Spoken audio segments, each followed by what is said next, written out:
The Northern Lights dazzled the sky on Tuesday night. Can we do it again in Jersey on Wednesday night? Let's talk about it. It's meteorologist Joe Martucci here. Beautiful colors from Dan Forshaw in Summers Point in Atlantic County here.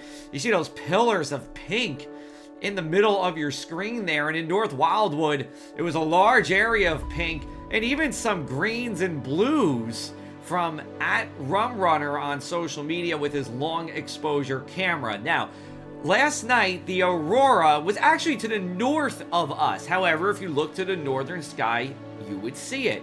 But if you were in southern Greenland or northern Canada, all you'd have to do is just look straight up and you would see it right there in the sky. But for us, it was visible. You just had to look to the north. Now, last night we were in what's called a G4 geomagnetic storm. This is similar to the Saffir-Simpson scale for hurricanes. There's 5 categories, and the higher category you go, the stronger it is. We were at a G4 yesterday, which means the aurora will move even further towards the equator and it will become very bright and very active, seen as low as Alabama and Northern California, and we certainly saw that. Now, this is the forecast for Wednesday night. Now, we're in that red line through New Jersey. That's the view line. That's where, in theory, you could see it just looking straight up. More than likely, though, you would have to look to the north. But there's a catch to this. We look at our G-scale forecast from NOAA. We actually get to a G4 from 2 to 5 p.m.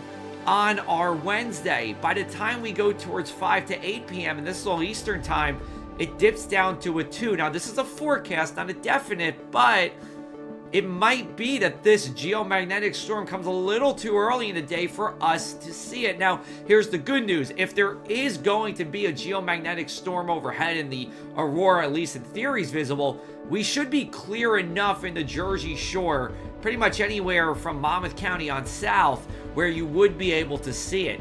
That being said, can we see it tonight? The answer is, well, possibly. Best chance is going to be immediately after sunset when the sun sinks below the horizon. Look to the north. We'll hope, though, that those G4 conditions stay around a little bit later so we can get it in that pitch dark sky at 6 or 7 o'clock tonight. Send me the photos that you have. We'll be keeping on Aurora Watch into our night.